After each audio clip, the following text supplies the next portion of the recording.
Perfecto. Buenos días, buenas tardes a todos y todas y todes. Es un gusto siempre encontrarnos por acá, dialogar, el día de hoy en este encuentro de lectura compartida, el segundo encuentro de estas jornadas.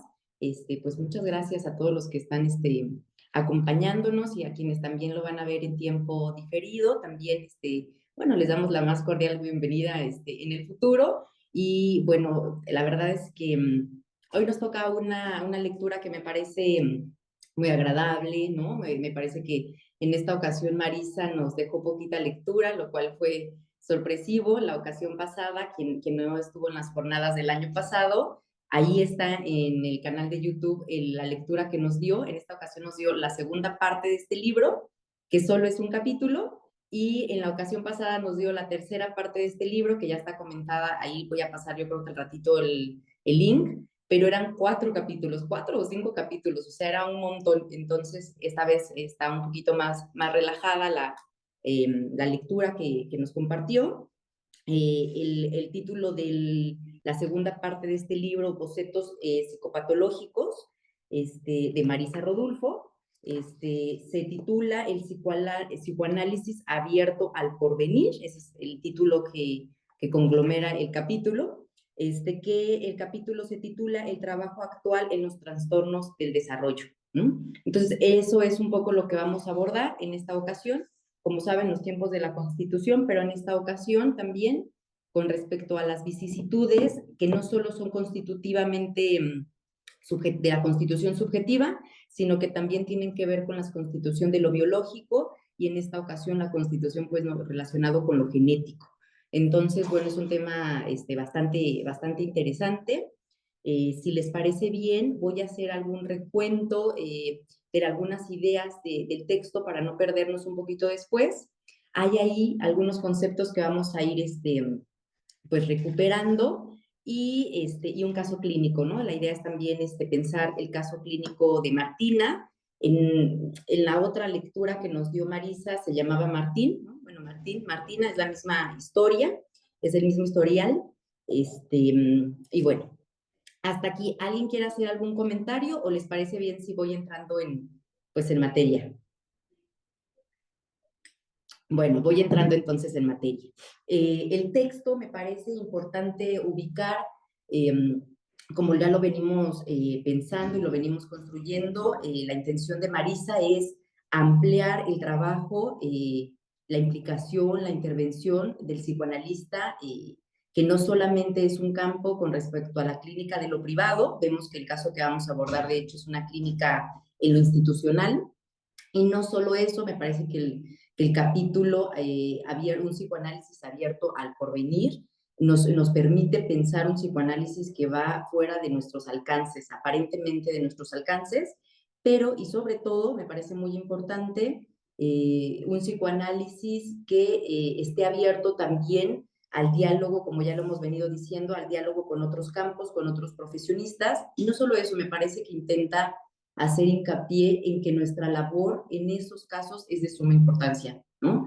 Que se necesita del psicoanalista en los casos que se consideran de lo biológico, que se consideran de lo genético, y hace ver la importancia de que haya ahí una escucha, una escucha distinta, una escucha que no sea tendiente al diagnóstico nada más y a la clasificación, ¿no? Hace ver la diferencia que podemos hacer en las vidas de los pacientes infantes, adolescentes o adultos a la hora de asistir con un psicoanalista, y no solamente con un médico, no solamente con un psiquiatra, no solamente con un psiquiatra, ¿no? Entonces, eso por ahí es como una idea, digamos, muy general de la intención de pensar el psicoanálisis en función de los trastornos del desarrollo, ¿no? Eh, Inicia justamente haciéndonos ver, inicia con una reflexión, me parece una reflexión que nos deja, que es la importancia del primer tiempo de los trabajos analíticos, que son el trabajo de las entrevistas.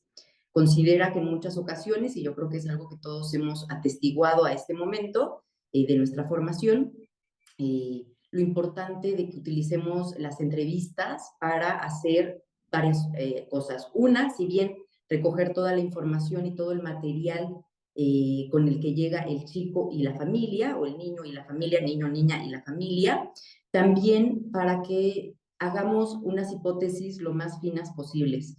En ese sentido, el trabajo o el destino o el éxito del trabajo que vamos a hacer a nivel clínico va a depender en gran medida de varios aspectos. Uno, dice ella, que las hipótesis que hagamos, como digo, sean unas hipótesis muy singulares, muy atinadas, considerando muchos aspectos que vamos a ir viendo, qué aspectos son importantes considerar en las entrevistas para que nuestra dirección de la cura sea atinada o no, o sea, desatinada. La segunda, que es lo que ya hemos hablado y hemos dialogado también, no recuerdo el título de las entrevistas que también comentamos en una lectura compartida de Pierre Olañer, pero que tenía que ver justamente con hacer un autodiagnóstico para ver si podemos o no atender a esa familia y a ese chiquito, ¿no? A lo mejor quienes están iniciando su formación no han entrado en este momento, digamos, ¿no? Cuando uno inicia en la formación, pues uno recibe lo que recibe, digamos, ¿no? El caso que llega, pues es el caso que uno recibe. Entre más pasa el tiempo, uno va dando cuenta de la importancia de decir si tengo el tiempo, la energía, la capacidad, las ganas, por supuesto, también, de recibir ese caso, esa complejidad, esa familia y todo lo que va a involucrar ese trabajo, ¿no? Ese tratamiento, ¿no? Hay casos que van a requerir algo legal, trabajo con la escuela, trabajo con otro especialista, un gastro, un psiquiatra, un médico general, el trabajo a lo mejor y no con los padres, sino con la tía, el trabajo a lo mejor con solo uno de los padres, o sea, todas estas condiciones que recibimos o estas sintomatologías, pues es importante que cada quien haga una autoevaluación y diga, si puedo, si quiero, estoy en disposición de recibir este caso o no hacerlo. Para eso son las entrevistas, eso es lo que nos va a decir Marisa. Y va a ser por ahí una muy sutil crítica, bueno, sí pensando en todos los casos que se inician de manera mecánica, ¿no? Recibimos al caso, desde que lo iniciamos estamos ya interviniendo, estamos ya diciendo hacia dónde ir o hacia dónde no ir, sin tener incluso a veces una justificación para dar cuenta si ese caso requiere nuestra intervención o puede ser que no la requiera, ¿no? O que no requiera un tratamiento de un análisis sumamente profundo, por decirlo de alguna manera, sino que haya una situación pues emergente que haya que atender. Entonces, para eso también son las entrevistas. Eh, para esto toma la opinión de dos autores. Por un lado, Dolto, que dice que es muy importante que el psicoanalista de niños y adolescentes haya atravesado una experiencia de trabajo con adultos. Esto me encanta que lo piense así porque es verdad. De hecho, quienes atendemos niños y adolescentes sabemos que trabajamos también con adultos, o sea, esta idea de mezclar, por un lado, quienes atienden niños y por otro lado, quienes atienden adultos, me parece que no es muy atinada, especialmente para quienes atendemos niños y adolescentes, porque trabajamos con los padres y en ese sentido trabajamos con adultos.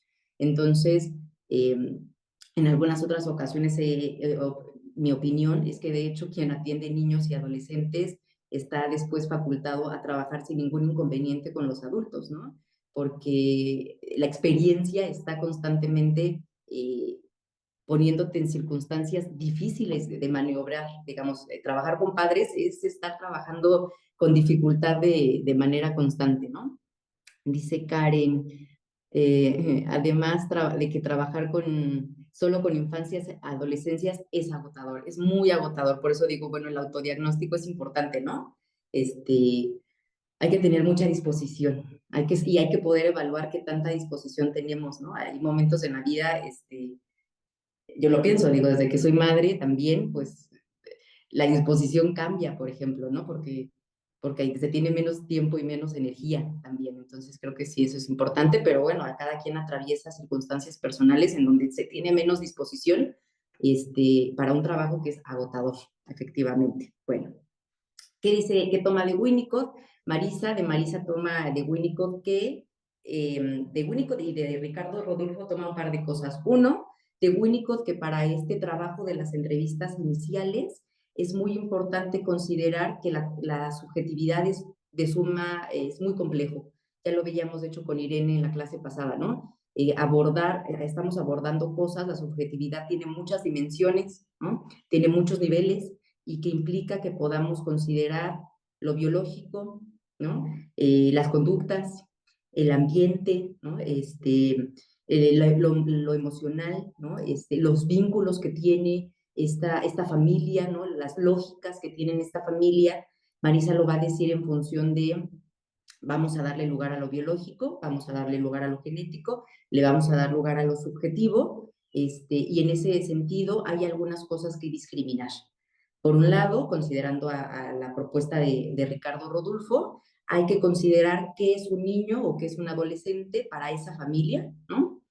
No sé, se me ocurre, a lo mejor un niño para una familia es en quien se recarga toda la neurosis de los padres, ¿no? O quien es una ayuda idónea para la crianza de los hijos menores, o es quien va a acompañar la vejez de los padres, o es un lugar que no hay lugar, ¿no? ¿Quién sabe qué es un niño? O no hay un niño, no hay un lugar para un niño, son adultos en esa familia, todos tienen función de adulto. O sea, ¿qué es un niño o qué es un adolescente para esa familia? Eso es algo que hay que considerar y discriminar para poder hacer un trabajo, pues sí, lo más fino, lo más sutil, lo más ético posible.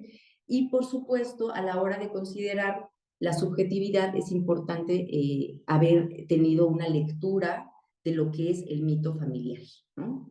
¿Qué es el mito familiar? Es algo que no va a abordarse solamente con entrevistas iniciales, eso es algo que se va a desarrollar a lo largo de todo el tratamiento, pero que para iniciar y para hacer algunas hipótesis de dirección de cura, pues es importante considerar que el mito familiar uno lo va construyendo a lo largo del tratamiento y que tendrá como ejes la prehistoria, ¿no? Va a decir que la prehistoria va a ser, sí, las primeras etapas de la vida, pero también va a referir a lo transgeneracional, ¿no? A las circunstancias transgeneracionales, de muchas cosas de lo que le va a poder pasar o ocurrir a este niño que estamos tratando y a esa familia. En muchas ocasiones no va a referir solamente estas primeras etapas, habrá ocasiones que sí, pero en general siempre va a estar entramado con la prehistoria, es decir, las generaciones pasadas, en donde pues nosotros también tendremos que incidir, ¿no? Sabemos que para el psicoanálisis la noción de pasado no es una noción cronológica, ¿no? No responde al tiempo cronológico, al tiempo pues del tic-tac del reloj, digamos, en ese sentido, ¿no? Entonces es un rompecabezas, eso es lo que va a decir, es un rompecabezas que vamos a ir armando y que tenemos que considerar a la hora de atender cualquier caso que tengamos, ¿no? Por eso decía Karen, esto es agotador, y no solo es agotador por lo que implica en la hora de consulta, el trabajo con niños, sino porque es agotador pensar en todas estas dimensiones, ¿no? Pensar en lo prehistórico, el mito familiar, el aspecto físico y biológico, la historia del padre, la historia de la madre, ¿no? El entramado de todas esas historias, es pensar el síntoma del niño, ¿no? ¿Qué quiere decir el síntoma que nos está diciendo ese síntoma o esa conducta que el niño nos está, eh, pues, proponiendo, ¿no? Nos está poniendo en escena para ser leída, ¿no? A la espera de que alguien, pues, dé acuse de recibido y lo lea. Y bueno, no sé si por ahí alguien tuvo la oportunidad de ubicar qué es la escritura transindividual en Diego Reynoso, García Reynoso. Por ahí a lo mejor alguien fue de los conceptitos que les mandamos. Sí, Pati, creo que querías decir algo. No, dice Pati, no, no, no, no, no. Este, No, de hecho no me dio tiempo, hice la lectura así como a la carrerita, pero voy a ver todos esos conceptos que dijiste porque son bien interesantes. Lo que he visto un poco más con Yolanda del Valle, que trabaja mucho Green, la madre muerta, eso sí un poco tengo conocimiento, pero esto que dices no, me queda pendiente, Livier, lo haré. no, no te preocupes, igual para eso es el grupo, ¿no? La idea es que leyera alguien alguno, ¿no? O sea, y acá lo comentáramos, entonces no pasa nada. Este tipo de lecturas, creo que lo que tienen las lecturas de Marisa es que aborda muchísimos autores, ¿no? O sea, salpica, está salpicando muchos conceptos y muchos autores todo el tiempo y pues no siempre somos expertos en esos otros autores, en esos otros conceptos, ¿no? Y la idea es, pues, dialogarlos incluso con desconocimiento, digamos, ¿no? Sin ser expertos. Aquí nadie sabe más que otro. Sí, Karen, te escuchamos. Hola, yo hice la ñoñada de googlear, así como estudiante universitario, porque obviamente no nos iba a dar tiempo de leer todo. Por ahí encontré inclusive un libro de él que según yo iba a leer, pero no me dio la vida. Pero en lo que estuve así como cachando, me pareció bien interesante porque lo que Google dice es que trabaja con el concepto de escritura como un acto colectivo.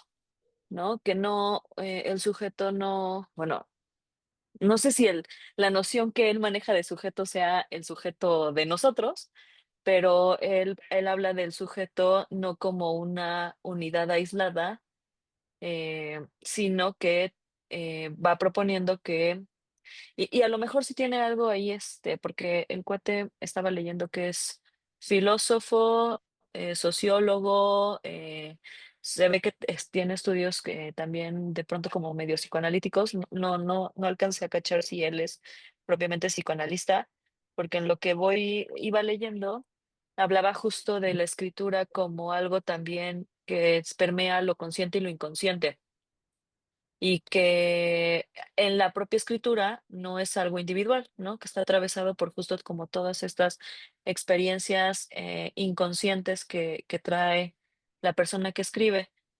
Y entonces lo que propone es que toda escritura, incluso la historia propia, es una escritura colectiva, ¿no? Entonces que estamos escribiendo desde las nociones eh, familiares, contextuales del medio donde nos vamos moviendo y me hacía mucho sentido, ¿no?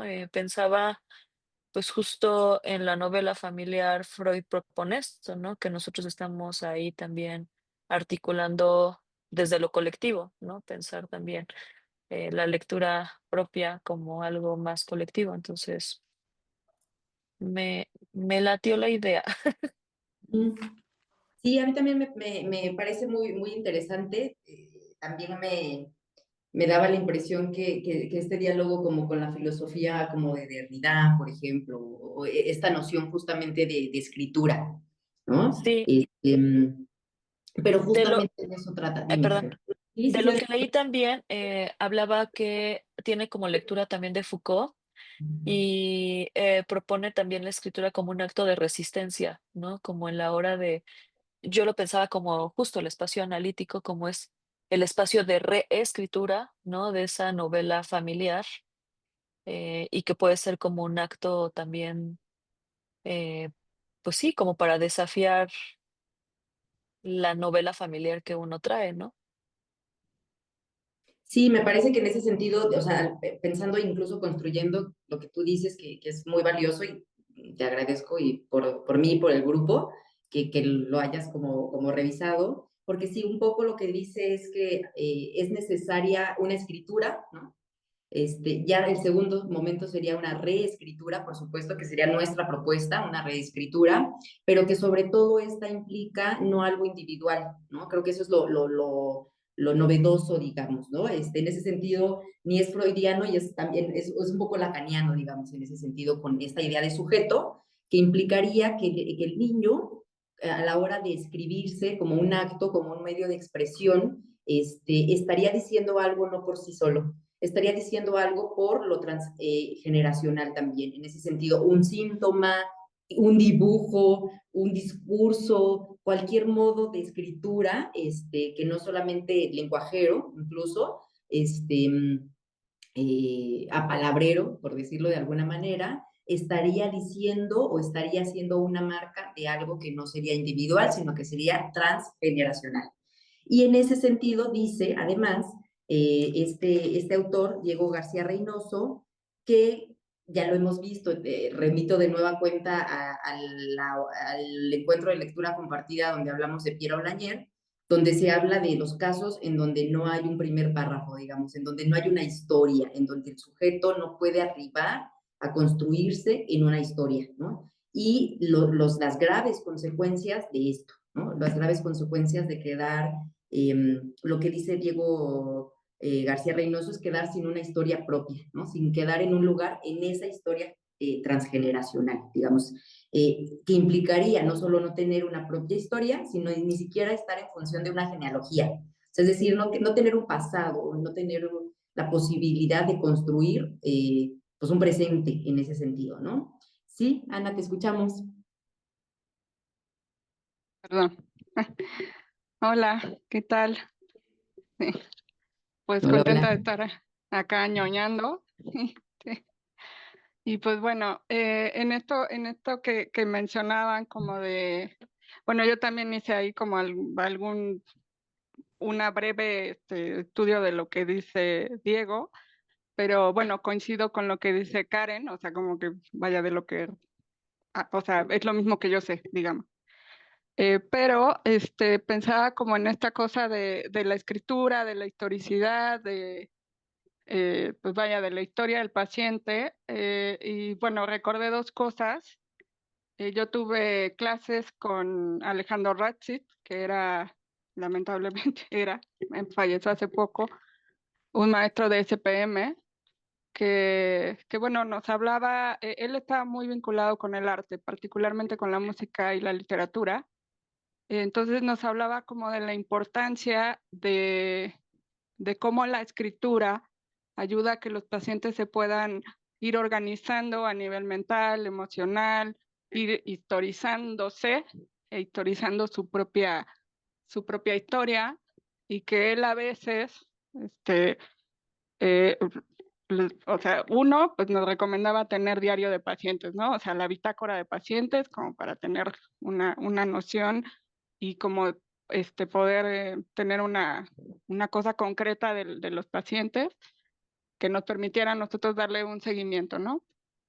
Y dos, a veces les recomendaba a los pacientes pues que tuvieran también como una especie de pues, diario de análisis, ¿no? O sea, que pudieran escribir pues un poco de las sesiones, de su importancia, de qué era lo que habían visto, que sí podía llegar a ser defensivo, lo que tú quieras, pero que él había notado que en pacientes quizás eh, pues con un yo lábil o que estaban muy deprimidos o muy ansiosos o pacientes graves, el hecho de escribir los ayudaba como un poco a organizarse y a por ahí que el material de las sesiones no quedara como tan suelto, ¿no?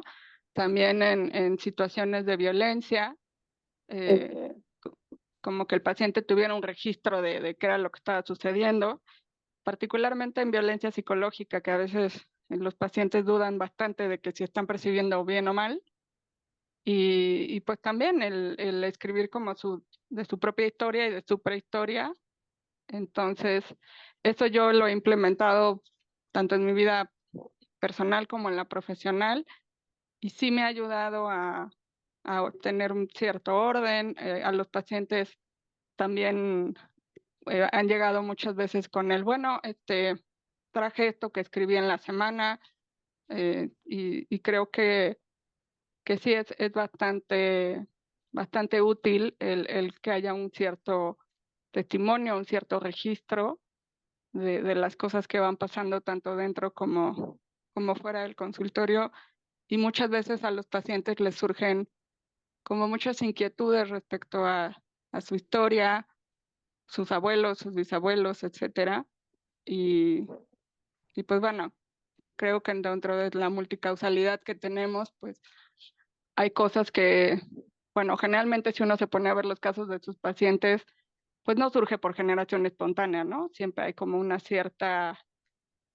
pues cierta historia que nos puede explicar por qué el paciente llegó a donde está ahora, tanto, digamos, sus fortalezas como por ahí sus debilidades. Entonces, creo que sí, aunque Diego es de otro campo, pues es importante quizás echar mano de este recurso, que me parece importante. Creo que hay incluso una corriente, no sé si llamarlo psicoterapéutica, pero sí creo que le llaman ¿cómo era?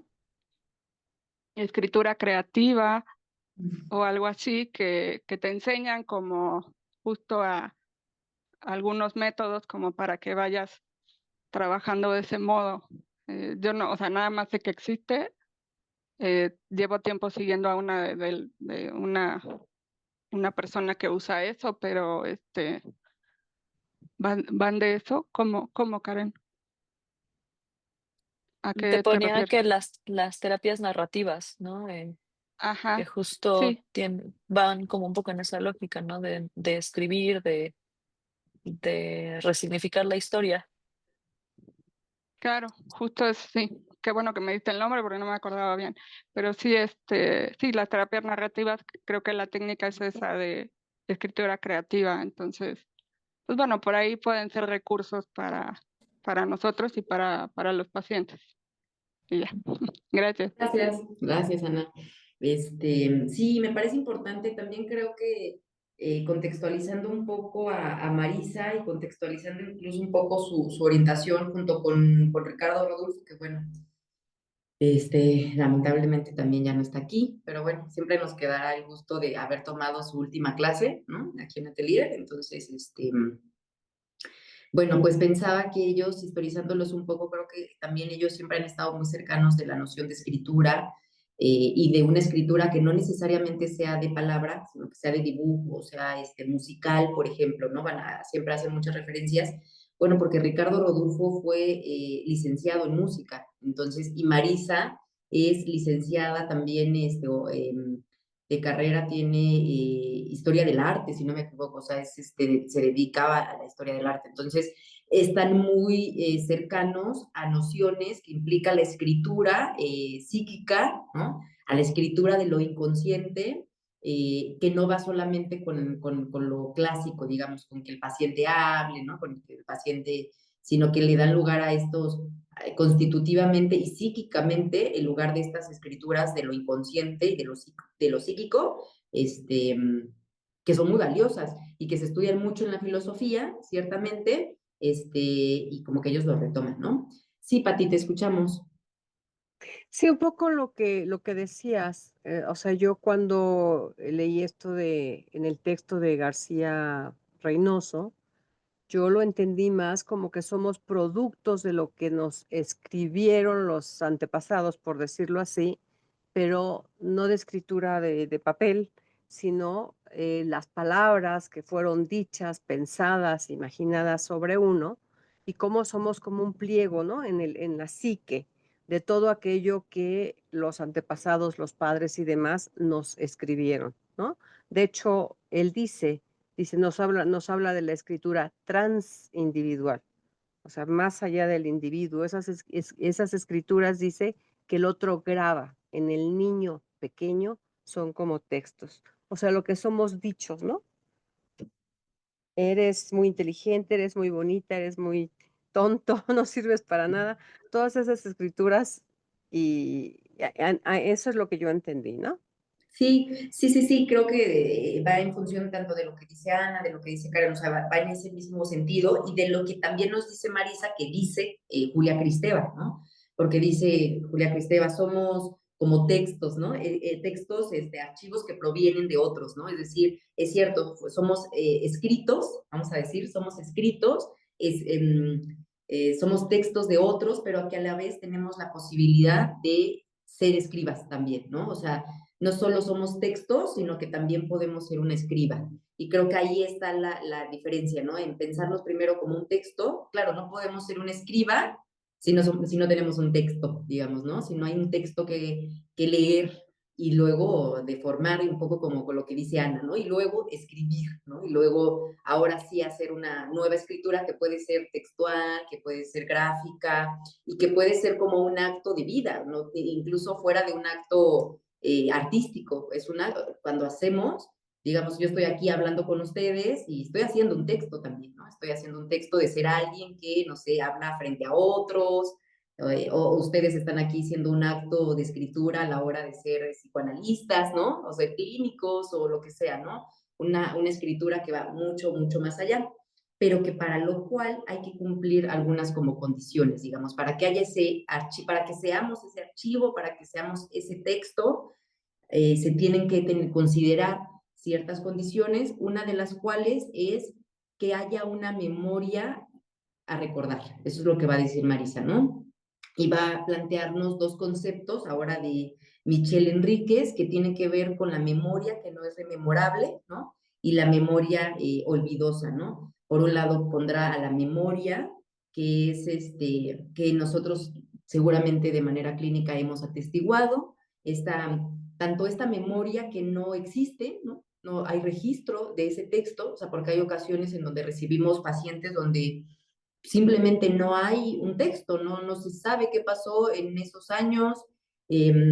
Familias, por ejemplo, que hemos recibido, que vienen del extranjero tras una guerra, por ejemplo, y no se sabe qué pasó con esos abuelos, no se sabe qué pasó con esas familias, esos textos históricos están perdidos, o bien, y aquí podríamos pensar de este concepto clínico de madre muerta, por ejemplo, de Green, donde hay una madre o hay un padre muerto, donde no estuvo al acceso de ese momento histórico y entonces no hay registro, por ejemplo, de si fue un niño de una manera, si fue un bebé de otra manera, no hubo alguien que escuchara y grabara en su memoria esa parte del texto, digamos, ¿no? Que eso es algo que también es recurrente, ¿no?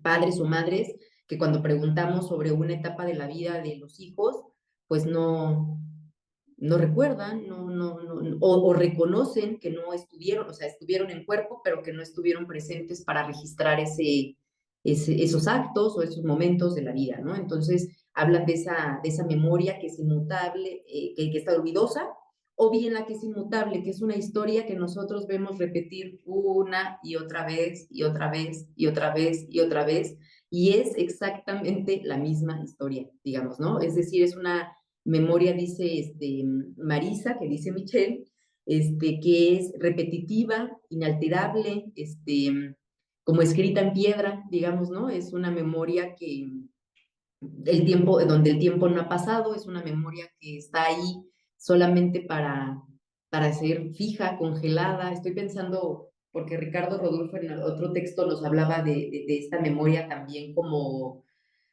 muerta, digamos, ¿no? Como que es como sin posibilidad de lo novedoso, de lo creativo, de lo diferente, ¿no?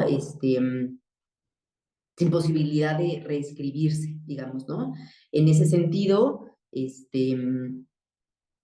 yo pensaba cuando leía esto en pacientes, sobre todo adultos, me parece, ¿no? Donde vienen y hablan lo mismo, lo mismo, lo mismo, lo mismo, lo mismo, casi como algo muerto, digamos, en el sentido de que no hay posibilidad de introducir algo distinto, digamos, ¿no? Son exactamente ese padre, son exactamente esa madre, son exactamente esa mujer o ese hombre. Es decir, como que este mito familiar está completamente fijado, ¿no? Está completamente congelado, ¿no? Nada más repitiéndose una y otra vez, ¿no? Y bueno, eso es lo que va a decir. Hay que considerar que hay memorias que son inalterables o que son olvidosas, que no están ahí, no existen, ¿no? Están vacías.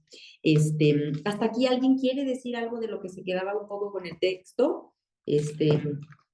Podríamos, si no, ir pasando también al material clínico, ¿no? Que también vamos a hablar de otros conceptos, el material clínico de Martina. Sí, María, adelante, te escuchamos. Buenos días a todos, escuchándolas y leyendo el texto y el de fantasmas en la guardería, que también es muy interesante. Recordé un libro que me parece muy importante y que puede ser otro elemento que nos ayude en esto. Es un libro que se llama Lealtades Invisibles, de Iván Borsomeni. Él contribuyó mucho a lo que fue la teoría de la terapia familiar y habla justamente de estas lealtades, consignas, cuentas por pagar que se dan en generaciones pasadas y que obviamente de manera inconsciente vamos actuando y repitiendo mientras no se hagan de alguna manera hacia la palabra, ¿no? Entonces es un libro muy interesante que yo creo que aportaría mucho en este sentido, ¿no? Gracias. ¿Cuál es el apellido que mencionaste? Es Iván Borsomeni Nagy. Es un psiquiatra húngaro estadounidense que aporta mucho al trabajo de los sistemas familiares y la terapia familiar. Es muy interesante, muy interesante cómo se va partiendo de generación en generación. Pone ejemplos muy fuertes, muy interesantes y cómo por algo se repite en las familias, ¿no? Ciertas situaciones con diferentes miembros y con desde diferentes subsistemas del sistema familiar.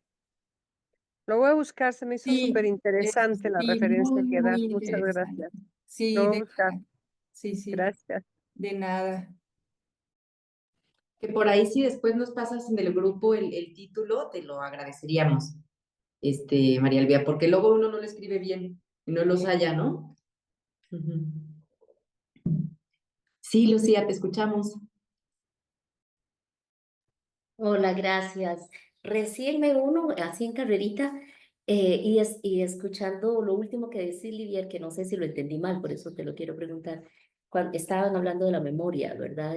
Vos estabas hablando de la memoria y te entendí que decías que es una memoria vacía.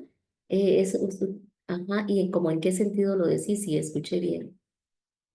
Sí, lo que pasa es que un poquito antes estábamos hablando de la escritura, digamos, de la noción de escritura de Diego García Reynoso, en donde estábamos hablando de la condición, de la situación, no sé, condición, no sé cómo yo nombrarla, de cuando no hay escritura, digamos, ¿no? O sea, es decir, para que podamos reescribir una historia, tener un texto, ser un texto escrito por otros, a su vez que ahorita vamos a pasar a otra parte que es lo de la metabola y la espontaneidad en Winnicott, que también tienen que ver como con estas nociones, pero justamente hablábamos de que para que haya la posibilidad de ser una escritura, tendríamos que considerar que la memoria no sea vacía, digamos, es decir, que no haya memoria, ¿no? Hablábamos de estos casos o estas circunstancias clínicas en las que nos encontramos casos, en donde nos encontramos donde no hay memoria, ¿no? Donde no hay escritura, no hay texto, es decir, esta condición que ya estamos diciendo para poder reescribir la historia en un trabajo analítico, tendríamos que considerar que haya un texto a reescribir, ¿no? Considerando que no siempre contamos como con esa condición, que implicaría un trabajo distinto, ¿no? Un trabajo donde primero hay que escribir ese texto, ¿no? Hay que escribir esa historia, entonces en ese sentido estaba hablando de la memoria, yo le ponía memoria vacía, digamos, ¿no? Por ponerle ese nombre, no es que sea un concepto, sino tratando de ser didáctica, digamos, en la idea que implicaría que no hay una memoria, ¿no? No hay un texto a escribir y abordar, ¿no? Y pensaba, les compartía esta idea de Piero Lanier, ¿no? De que son historias en donde los primeros párrafos no están escritos, ¿no? Y que obviamente esto se traduce posteriormente en casos de gravedad, obviamente, ¿no? Donde hay vacíos en las historias, ¿no? En las historias, y acá Marisa va a hablar también de vacíos respecto del agujeramiento constitutivo, digamos, ¿no? En las continuidades del cuerpo, que ahorita pasaremos hacia allá, que también tendrá que ver como con eso. Pero a eso me refería, Lucía. Ok, sí, es que tal vez me quedé pensando porque justo lo que había entendido, ¿verdad? Lo que se plantea desde siempre, un poco es que si hay memoria, tal vez no hay texto, que tal vez es un poco diferente, creo yo, porque inclusive hay un parrafito ahí que yo señalé que plantea Marixa, que la memoria no rememorable, es decir, no se recuerda, pero claro que hay impresiones, ¿verdad? Hay huellas némicas o huellas inclusive a nivel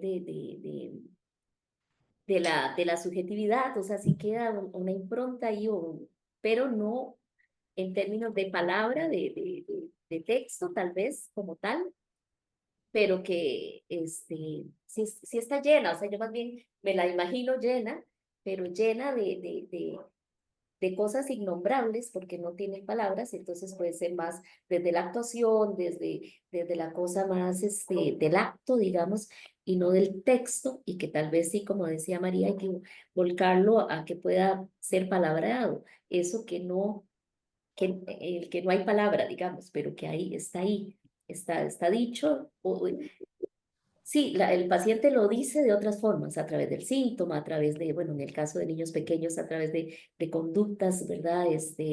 Muy, como en el caso de me parece maravilloso, este, de conductas muy básicas, y que habla de que sí hay una memoria corporal, física, si se quiere, subjetiva, ¿verdad? Que sí hay contenido, pero quizás no de texto, ciertamente.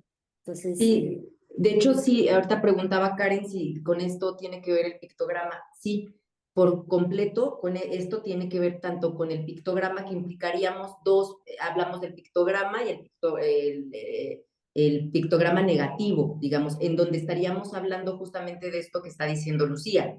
Pues que es decir, hay una marca, pero hay una marca de un vacío, digamos, ¿no? Hay una marca de una negatividad, por ejemplo, ¿no? Que negatividad implicaría el vacío, por ejemplo, ahorita que estábamos hablando de madre muerta, es decir, la marca de una no mirada, la marca de un vacío de la historia, ¿no? Como lo que estamos diciendo, es decir, una marca de algo que no hubo, que no existió, o bien la marca de algo displacentero, ¿no? Porque el pictograma negativo también podría ver que no solo hay huella anémica, digamos, de lo que es placentero, sino que hay huella anémica también de lo displacentero, ¿no? Y que entonces, en ese sentido, es verdad, no es que no haya una memoria, porque hay una marca. Sí, puede que no alcance a llegar a más allá de una huella anémica, que eso ya sería una complicación a abordar de manera clínica, pero sí es que hubiera un registro, vamos a decirlo así, ¿no? No hay una memoria a recordar, pero sí hay un registro de la falta, vamos a decirlo de esa manera, ¿no? Entonces sí, en ese sentido está relacionado tanto con el pictograma negativo, en esto que estamos hablando, y del pictograma en sí mismo, que es una marca que no tiene que ver con la palabra, tendría que ver con lo sensorial. Ahora pensando en lo que hablábamos con Irene la semana pasada, bueno, lo que estábamos hablando ya lo dijo Piero Lañer en los 70s, ¿no? Pero muy atinadamente, pero sí, de eso va. Entonces, estoy de acuerdo como contigo, Lucía, que hay que hacer ese reacomodo, digamos, en lo que se estaba diciendo, ¿no? Sí, Pati, te escuchamos. Y también, si quieres, ahorita, ¿querías decir algo más, Lucía? Sí, bueno, ahora que lo mencionabas, que creo que fue un poco lo que yo no dejé de sentirme mal con Irene, de que ella sintiera como que estaba cuestionando su discurso. Pero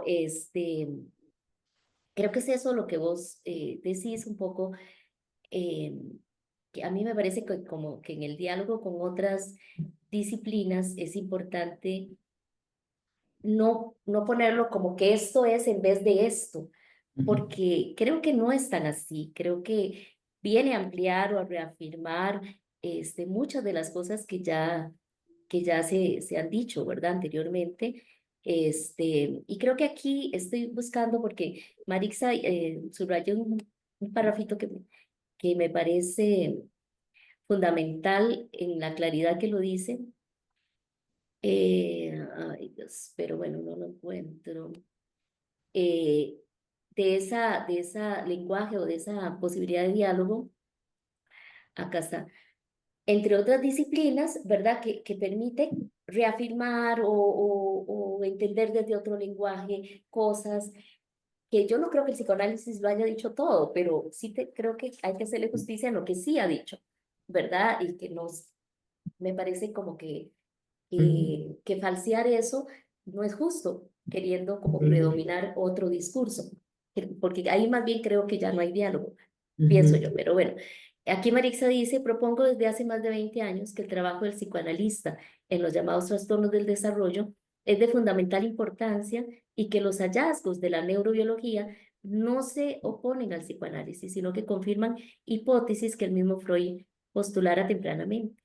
dejar vacío este campo condena a estos niños a una mera adaptación, que es un poco el reduccionismo que a mí me asusta un poquito, ¿verdad?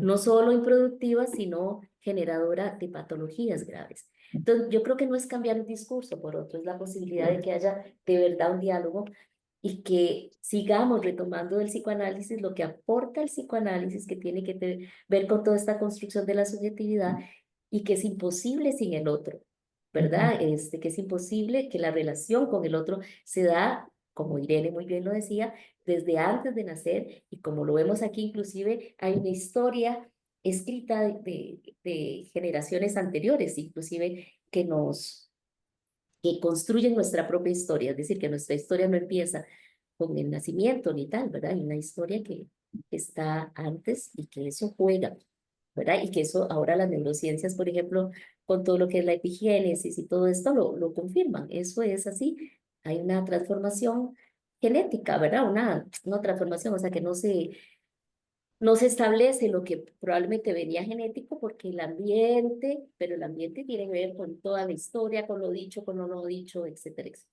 Entonces, bueno, nada más eso en relación a la lectura, que creo que ya pasaron esa parte de hacer el comentario general de la lectura, pero no quería pasar de decirlo y de aclarar un poco lo que en su momento había mencionado yo en el curso con Irene.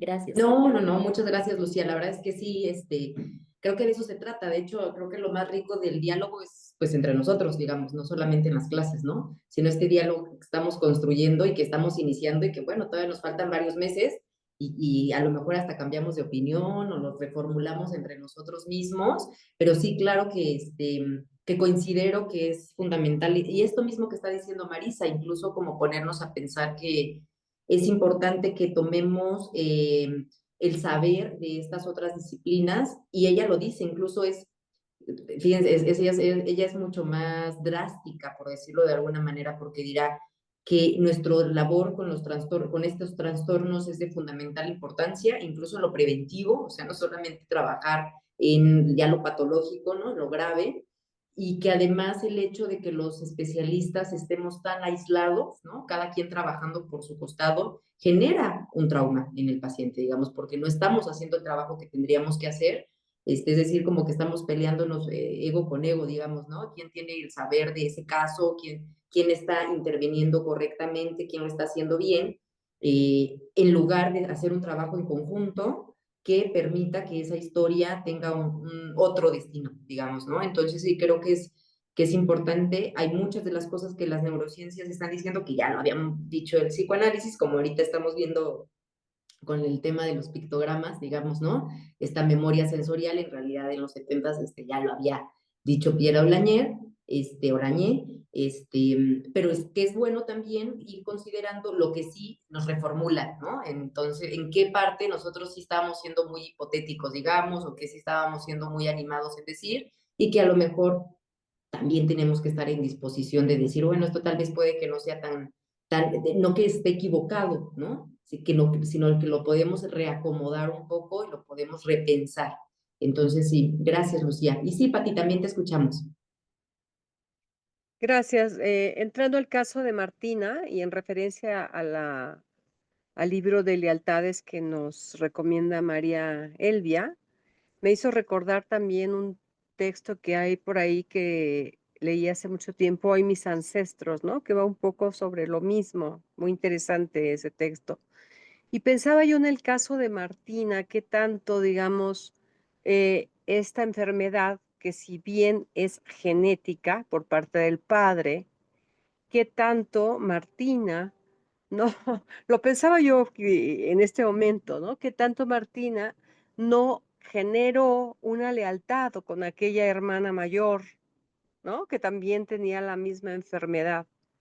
Y pensándolo como la escritura, qué tanto no, digamos, también traía la escritura de la familia paterna de este mal. Incluso el texto habla, ¿no? De la culpabilidad que siente el padre y de la como insensibilidad que, no usa la palabra insensibilidad, que desarrolla frente a esa culpa.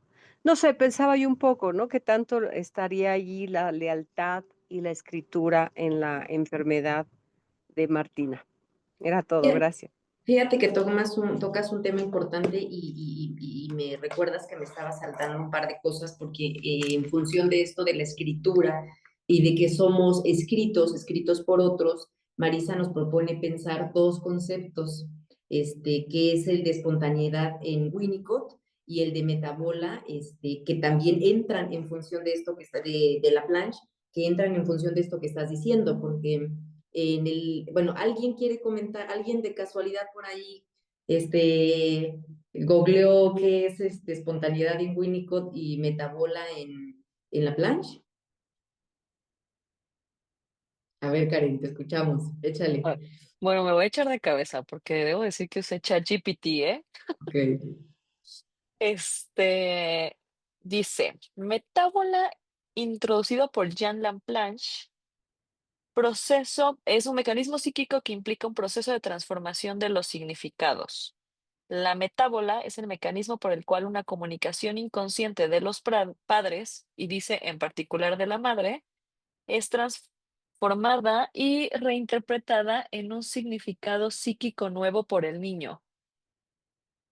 Y viene, diferencia con el concepto de metáfora, eh, en donde la metáfora es un proceso lingüístico que sustituye un término por otro en relación de una analogía. La metábola implica una transformación profunda de un significante, de manera que éste se transforma en un significado psíquico nuevo en la mente del niño, pero con la carga sexual e inconsciente inherente. Propone que el proceso de la metábola es parte del desarrollo infantil, ya que no está solo estimulado por experiencias de los adultos, sino que también está en contacto con mensajes implícitos y no conscientes, y que, bueno, va a transformar esos significados de acuerdo a su capacidad de interpretación. Me pareció súper interesante el concepto, porque es que Marisa es una genio, ¿eh? O sea, va uniendo un montón de conceptos de psicoanálisis. Y justo ahorita que pensabas este concepto de Winnicott, va completamente de la manita, ¿no? Porque, bueno, o sea, podemos ser Adelante, adelante. espontáneos. Léenos lo que dice espontaneidad para que se vea cómo es Jus- completamente. Justo porque la espontaneidad sería bueno, va relacionado entre el verdadero self y el falso self. eh, en tanto, espera, es que está aquí mi perro y está dando lata que quiere este, que lo acaricie yo, déjame en paz. Igual propone que es la capacidad del niño para expresarse de manera auténtica cuando no hay una sobrecarga de tensiones internas, es decir, que tiene que estar en un ambiente facilitador para que se genere esta parte de espontaneidad, porque de otra manera, justo va más atravesado por el falso self, donde va a dar respuestas dependiendo de lo que va leyendo en el ambiente y en el adulto, que me recordó a esto que planteaba en la lectura anterior de las, ¿cómo se llama? Del espejo, ¿no? De las neuronas de espejo. Y bueno, entonces, la espontaneidad tiene que ver con autenticidad emocional, con la capacidad de juego y con, todo se va entrelazando, insistimos, con la capacidad de desarrollar un objeto transicional. Gracias, Karen. Sí, Ana, te escuchamos.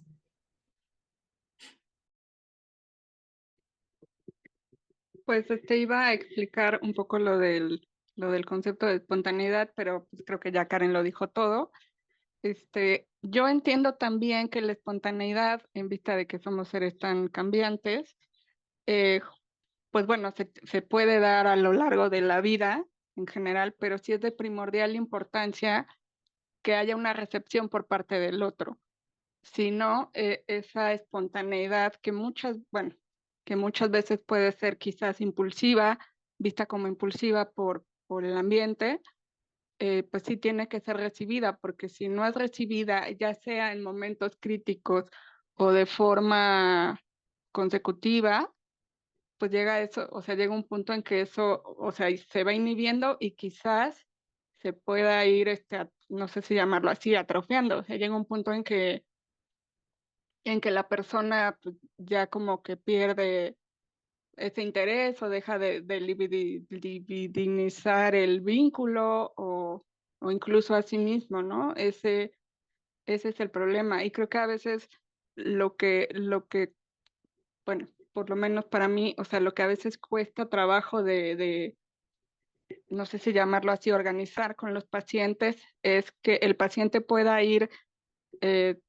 quizás diferenciando dónde sí hay una recepción a su espontaneidad, dónde sí puede ser algo creativo, algo nutricio para él o para sus vínculos, y dónde no. Y ver qué tanto esa diferencia le puede hacer sentido pues para su calidad de vida vincular, digamos, ¿no? O sea, yo sí creo mucho en eso, digo, hay ciertas cosas ciertos vínculos que pues vaya, nacemos dentro de una familia, eso para bien o para mal no lo podemos escoger, pero sí que el paciente a lo largo de su vida, los vínculos que vaya escogiendo en la medida de lo posible, le sean relativamente nutricios y pueda encontrar nichos para esa espontaneidad, porque si no, se va pues no sé, pues sí, inhibiendo y puede llegar a un punto en que se atrofie. Incluso creo que es importante también acogerlo en el tratamiento y muchos pacientes con este asunto de la asociación libre pueden ir ejercitando esa parte y como este, viendo que eso tiene una acogida, ¿no? Muchas veces pues representa un espacio de libertad, pues el que es que uno hable de lo que se le venga a la mente sin que eso sea bueno o malo en sí mismo, simplemente nos habla para explorar qué sucede, ¿no? Y ya, gracias. Gracias a ambas. Sí, creo que ya lo dijeron todos, se entiende más que bien, que me pienso un poco que casi te responden, Pati, o sea, qué tanto la paciente Martina tendría que responder a estas lealtades, digamos, del mito familiar, pues correspondería, que obviamente hay mucha posibilidad de ello, ¿no? Porque el caso inicia en un momento en donde hay un ambiente que no es nada facilitador, digamos, ¿no? Entonces, un poco lo que dice Marisa es que para que haya espontaneidad, implicaría justamente, lo dijo Karen muy bien, de hecho yo lo pensaba también, en función de esto de las neuronas espejo y de lo que Blanca preguntaba en el grupo, ¿no? De este comentario que hace Donald Winnicott al estadio del espejo de Lacan, digamos, ¿no? Que el espejo no es solamente la imagen de un objeto, ¿no? Sino que el espejo es justamente ese ambiente y que le deja saber al niño lo que se espera de él, digamos, ¿no? Y entonces el niño va respondiendo a ese entorno, digamos, que en este caso probablemente podríamos hipotetizar al final, y haciendo un ejercicio con el material de Martina, donde, bueno, sí había algo que se esperaba o no de Martina, ¿no? Y que ella estaba respondiendo un poco también ante eso, porque al momento en el que en la transferencia hay un ambiente mucho más facilitador, pues obviamente vemos un movimiento, ¿no? Subjetivo en Martina. Creo que eso es también valioso de lo que nos dice Ana, en función de que, primero, para que haya esta metabola, que implicaría que se recibe eso, pero que haya una posibilidad de un nuevo significado, que haya una posibilidad de una traducción, ¿no? Aunque venga con esta carga ya inherente, o bien, digamos, todo lo contrario, que se construya este falso self en donde se responda igual, ¿no? Sin traducción, se responda exactamente lo que se espera, lo que espera la cara que tenemos de frente, ¿no? Que puede ser una madre depresiva, ¿no? Que puede ser, no sé, que se espera que seas tranquilito, que no te muevas, o que seas todo un demonio de Tasmania, no sé, lo que sea que venga con esta carga del mito familiar. Dice Lucía, espejo sería la mirada del otro, la expectativa. Claro, incluso podríamos decir también el otro con mayúscula, ¿no? O sea, lo que se espera, ¿no? Eso que se nos demanda. Y bueno, eso nos lleva al caso de Martina. Voy a decir algunos de las condiciones, de los parámetros que Marisa nos presenta del caso.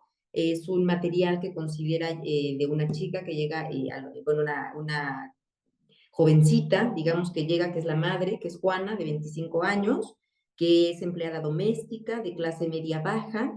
Considera Marisa que es un caso que llegó de manera tardía. Martina tenía 18 meses cuando llega. Llega un poco por suerte porque es un trabajo en institución, ¿no? Entonces eso involucra que el psicoanálisis justamente llega a un lugar donde usualmente no suele llegar.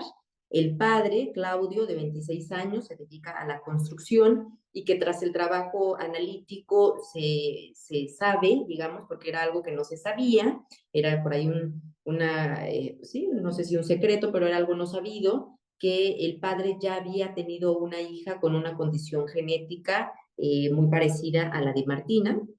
Eh, Dirá que es un trabajo en el que en el primer momento hay que hacer un trabajo de holding con ambas, tanto con la madre como con la hija, una madre y un padre completamente desnarcisizados, es decir, padres que no consideran que pueden con la hija, ¿no? Una hija que además que tenía, lo cual me parece muy importante porque el diagnóstico, digamos, de Marisa es muy fino, como podemos ver, porque ella, Martina, tiene condiciones que hoy y en ese momento ya se les nombraría como autistas, ¿no? Porque tenía barreras autistas, tomaba objetos autistas a los cuales quedaba fijado, tenía el aleteo, el caminar de puntitas, vimos en el otro texto que también tenía esta condición, tenía además esto de un grito que no era musical, es decir, no era un llamado, era un alarido, por decirlo de alguna manera, incesante,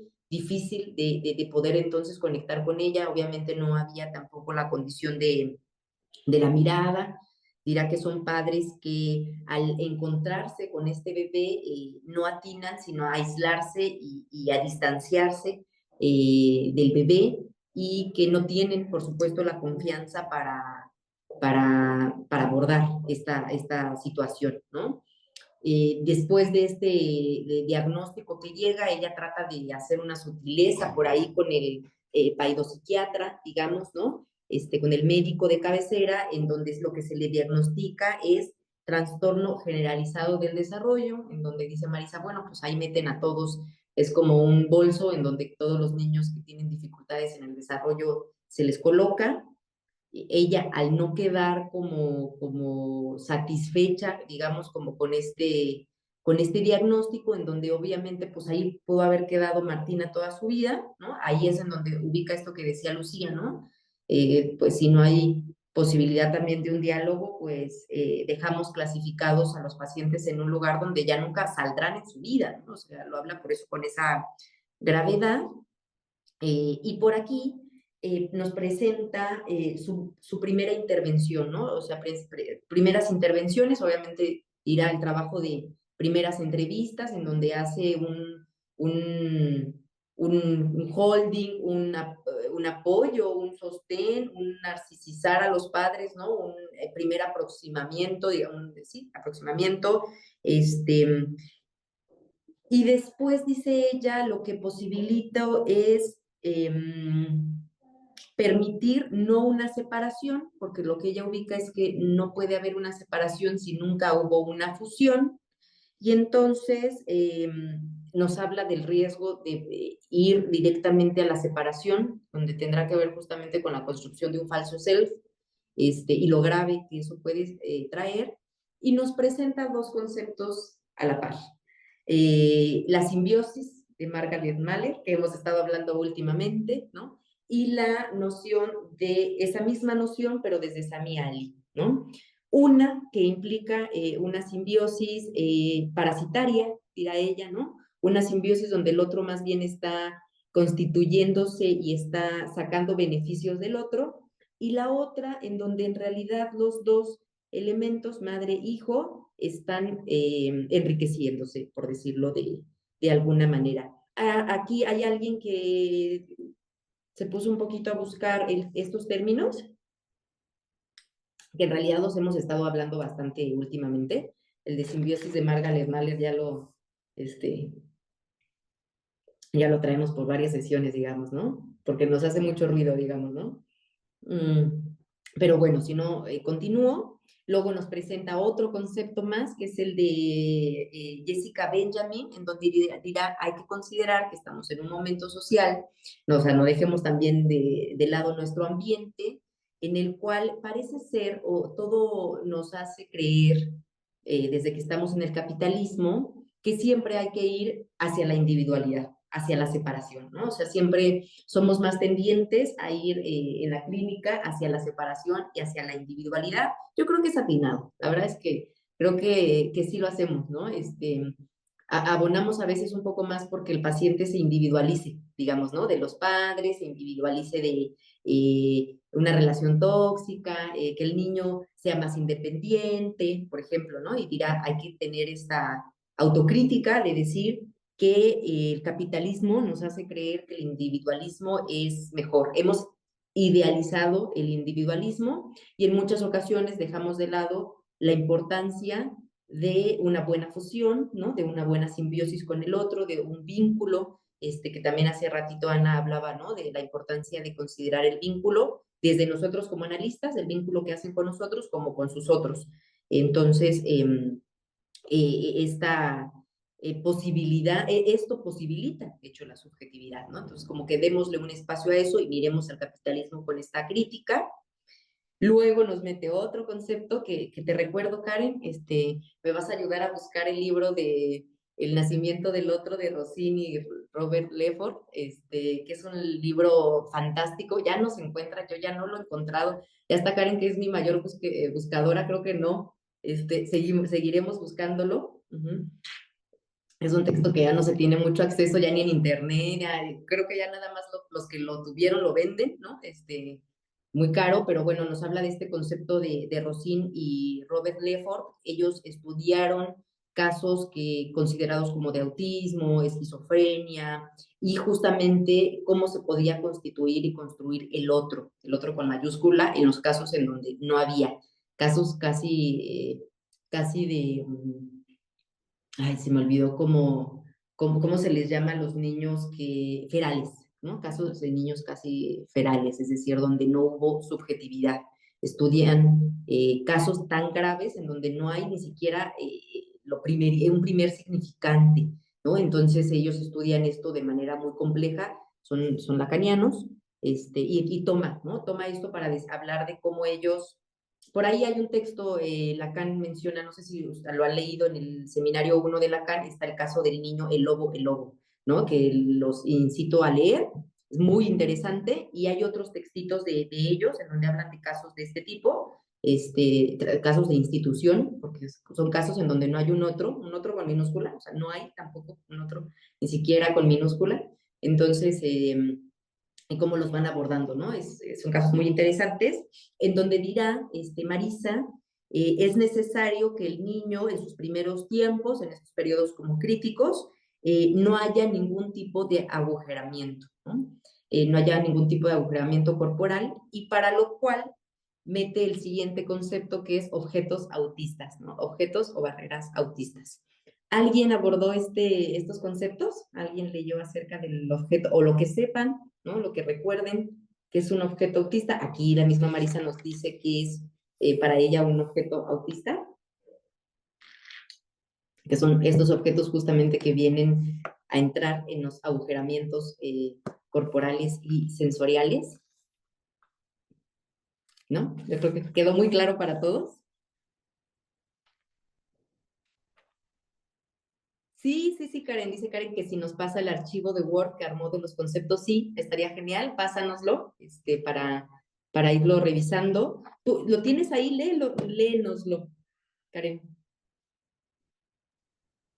Me río porque parezco alumna de mis alumnos que no leen y todos lo sacan de ChatGPT No, pero está pero bueno porque no podíamos en tan poco tiempo hacer experto de todos esos autores y de todos esos conceptos. La idea es acompañarnos, que nos ver, acompañe en la lectura, ¿no? Profundizar un poquito en la lectura. Escuchamos.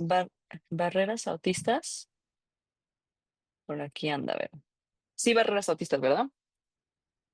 Bueno, es un concepto de Franz Toskin, psicoanalista británica, y menciona figuras autistas de sensación, que hace referencia a imágenes o representaciones mentales que los niños autistas crean para dar sentido a las sensaciones físicas que experimentan en su cuerpo y en el mundo que los rodea. Estas figuras son interpretadas como una forma primaria de organizar las experiencias sensoriales y se presentan de manera incompleta, fragmentada o distorsionada, que me recuerda esto que decía Lucía hace un rato, eh, en lugar de representar objetos o personas de forma coherente. Estas figuras están más relacionadas con sensaciones corporales intensas o desconectadas. Eh, Tostin considera que estas figuras sensoriales no logran conectarse de manera significativa con las representaciones más complejas y organizadas de objetos y personas. Esto genera una ruptura en la capacidad de los niños autistas para representar al otro de manera simbólica, creando una desconexión con el mundo exterior y dificultando el desarrollo de las relaciones interpersonales. En el autismo, el niño parece quedar atrapado en estas figuras sensoriales fragmentadas, las cuales no se pueden integrar adecuadamente en una representación coherente del mundo. Y luego menciona de las barreras autistas como defensas psicológicas que los niños con autismo desarrollan para protegerse de las experiencias emocionales abrumadoras o de la angustia provocada por la interacción con el mundo. Estas barreras son mecanismos de defensa que le permiten al niño se ve expuesto a lo que percibe como un exceso de estímulos o demandas del mundo externo. Estas barreras aíslan al niño del mundo exterior, funcionando como una especie de muro psíquico y que se pueden manifestar de diversas maneras, como aislamiento emocional, dificultad para comunicarse, comportamiento repetitivo, rechazo del contacto físico. Y estas barreras se pueden utilizar para protegerse de la angustia que provoca el contacto con la realidad, prefiriendo el refugio de la repetición sensorial o la autoestimulación. Estas barreras funcionan como autorregulación emocional y proporcionan una sensación temporal de seguridad o alivio, pero también impiden el desarrollo de un sentimiento de conexión con los demás y la capacidad simbólica. Gracias, Karen. Yo creo que algo valioso de esto que nos lee Karen y de lo que nos propone Marisa es pensar que, bueno, esa es mi impresión, que lo que nos transmite es el hecho de pensar que estas manifestaciones no son exclusivas del autismo, vamos a decirlo, ¿no? Son momentos de la constitución que vamos a ver en en distintas subjetividades, vamos a decirlo de esa manera, ¿no? Entonces creo que es importante porque justamente lo que me parece, de nueva cuenta que ella quiere decirnos, es que si ella se hubiera quedado en lo sintomático, simplemente Martina pues hubiera sido una autista, digamos, ¿no? Hubiera quedado clasificada de esa manera porque cumplía, por supuesto, todos los ítems, cuando habría que considerar que esto no es no lo considera en este momento como, como la enfermedad, sino como algo sintomático también de la Constitución. Es decir, deja saber que hay algo de lo subjetivo que está fallando, ¿no? Y nos contrapone las dos cosas. Por un lado, las barreras y los objetos autistas, que nos hablarían del fallo de la Constitución, ¿no? Que implicaría un fallo también con respecto de la diferenciación entre el yo y lo otro, lo externo, o sea, el mundo interno y el mundo externo. Un mundo una corporalidad agujereada que requiere ciertos objetos autistas y que, por supuesto, la sensación de ser el todo, porque como no hay una diferenciación entre el yo y lo otro, ¿no? Es de tal magnitud que genera angustias de vacío, digamos, ¿no? Y es esto en donde entran justamente las barreras autistas y los objetos autistas como una defensa, es decir, sería la manera de defenderse, así como los neuróticos, pues también tenemos nuestros modos de defensa. Bueno, acá hablará de estos fallos en la Constitución y sus modos de defensa, frente a todo lo contrario cuando hay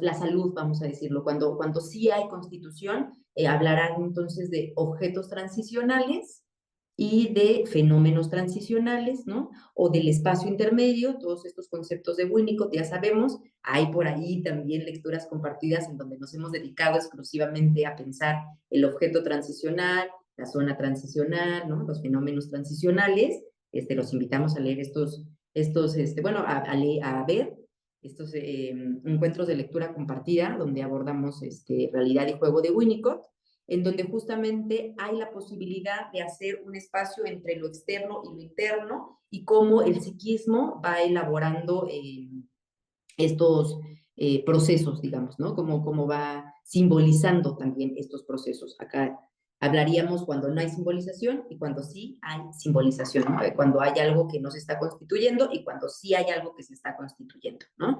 Entonces, eso es muy interesante. Y en ese sentido, pues Martina, por supuesto, sería un caso, tanto Martina como el caso de Catalina, si no me equivoco, se llamaba el segundo caso de Catalina, en donde hay una dificultad de simbolización que se expresa con objetos y con barreras autistas, digamos, ¿no?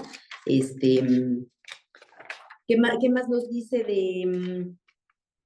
de Martina? Que obviamente al ella ir trabajando lo que se esperaría que haríamos en un grave caso de constitución subjetiva, va viendo si bien ciertas mejorías, por ejemplo, que empieza la bipedestación, es decir, se empieza a parar, empieza a haber un contacto de los padres hacia con Martina, hay ya una respuesta, se constituye el juguete, ¿no? Empieza a ver ya un juguete que implicaría justamente un objeto transicional, no un objeto autista, ¿no? Porque el juguete, nos dice Marisa, tiene la condición de ser transicional en el sentido de que puede haber un recuerdo, ¿no? Entonces puede faltar, ¿no? El objeto autista no está o no está, o sea, hay un estar o no un estar, a diferencia, decíamos, del objeto transicional, ¿no? Que lo potencial es que es un entre, está y no está, no es así de esa manera radical, ¿no? Y lo que dirá justamente es que con Martina empieza a ver estos movimientos, sin embargo, hay algo que insiste, que es que no hay lenguaje, ¿no? Y este no lenguaje hace que también Marisa sostenga aún más su hipótesis de que en Martina puede haber algo más de lo subjetivo, ¿no? Algo más de lo psicológico, algo más de lo emocional, algo más allá del mito familiar, que ya se sabía que entonces, bueno, había esta culpabilización del padre, ¿no? Con ser portador de una enfermedad genética, y entonces los exámenes arrojan, por supuesto, que Martina tiene síndrome de X frágil, relacionado, por supuesto, con el autismo, pero especialmente con el retraso mental, ¿no? Por suerte, digamos que Martina es mujer y esto genera menor dificultad. Parece que en el hombre decía, yo leía, en los hombres, pues es casi seguro, digamos, ¿no? La potencialidad de un retraso mental es mucho mayor que en el caso de las mujeres. Y aquí de nueva cuenta traeríamos lo que ya nos está presentando también Irene, ¿no? Que lo biológico no es igual a lo innato. En ese sentido, que nosotros seamos portadores genéticamente de enfermedades es una potencialidad.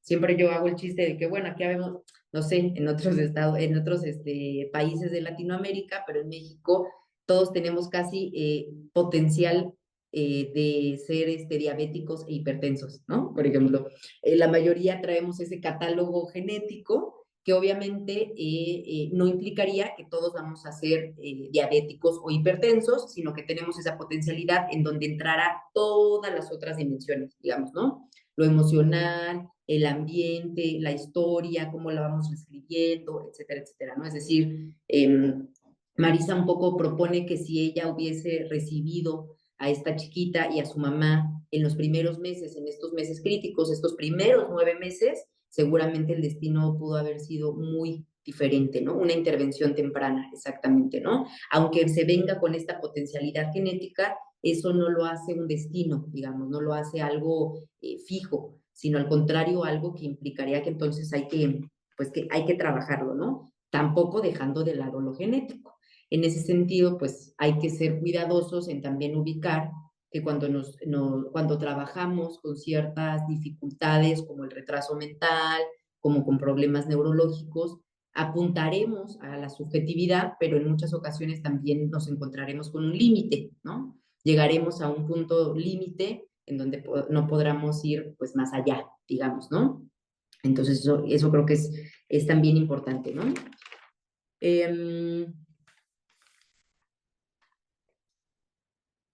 ¿Qué nos faltaría decir por la historia familiar? Bueno, este síndrome, el al dar cuenta de este síndrome, se da cuenta que también hay ciertas dificultades orgánicas con respecto de la escucha, ¿no? Entonces, su imposibilidad de hablar o del lenguaje no necesariamente o no es solamente por algo subjetivo, sino que Martina puede no estar escuchando bien, requiere cierto apoyo de aparatos y de una terapia también del lenguaje, digamos, que hace que entonces Martina pueda ir accediendo a la palabra, digamos.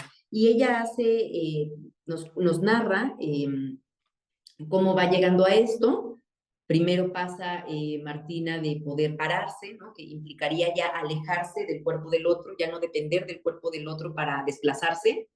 Y cómo Marisa va ocupando esto para trabajar el mito familiar, porque involucrará justamente que Martina ya no sea esa niña dependiente de la madre, en función de que la madre de Martina era una hija dependiente de su madre. Recordarán que en su historia familiar de Juana, la madre de Martina, pues ella venía de una historia de dependencia, ¿no? Entonces hay que hacer un trabajo en ese mito familiar también pues para que Juana pueda tener una hija que no sea dependiente de ella, digamos, ¿no? Con todo lo que involucra fantasear, incluso con una hija que es con un retraso mental, que siempre involucrará una fantasía de dependencia absoluta durante toda la vida, digamos, ¿no?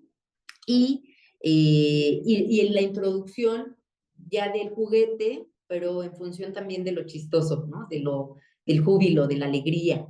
Y a mí me pareció fenomenal cómo nos va narrando, cómo va haciendo el chiste, cómo va introduciendo el chiste en función de dos cosas, tanto del chiste como del fordá, ¿no? Del arrojar los juguetes, del desparramo, de que Martina pueda ser una niña pues, que ensucie, ¿no? Que deje marcas a su paso, ¿no? Con respecto del juego, y después de cómo va instaurando la palabra, primero a través del cuerpo, ¿no? Porque va diciendo que enseña de alguna manera a Martina a señalar para que pueda decidir qué es lo que quiere, y luego, primero con el dedo de Marisa, ¿no? Después con el dedo de la propia Martina, como diciendo, no, esa es tu mano, esta es la mía, ¿no? Cada quien tiene su propia mano, tú puedes hacer uso de tu dedo, y después ya no solo del uso del dedo, sino del uso de la palabra, digamos, ¿no? O sea, que ya no baste con que Martina señale, sino que Martina tenga que decir qué es lo que quiere, digamos, ¿no? Muy coincidentemente, digo, leyendo con esa sensibilidad, digamos, clínica de Marisa, en el momento en que Martina también puede comenzar a darles la espalda a la madre y a Martina, digamos, ¿no? Incluso dejando ver que hay condiciones para una separación, ahora sí, ¿no? Ya de manera subjetiva, ya no solamente como una separación, pues forzada, ¿no? Lo hace ver cómo registra, creo que eso es algo muy importante también para el trabajo con ellos, cómo registra primero la separación de los espacios, ¿no? Porque ya ha podido pasar por superficies de continuidad, ¿no? O sea, ya los espacios empiezan a tener estos cortes. Entonces, Martina es una niña que ya sabe que va a acabar la sesión, por ejemplo, ahí hay un corte del tiempo y del espacio, entonces sabe, aquí se acabó, o sea, se acabó la sesión, lo cual le permite a Marisa registrar que Martina puede y tiene condiciones para la separación, y por lo tanto también de empezar a constituirse a través del lenguaje, del uso de juguetes que llevan y traen, ¿no? Y del acompañamiento de una madre que ya sea sin esa hija, ¿no? Que también sea sin, separadas, digamos. Hasta aquí, ¿qué piensan del caso de Catalina, de Martina? Algo que quisieran mencionar o decir.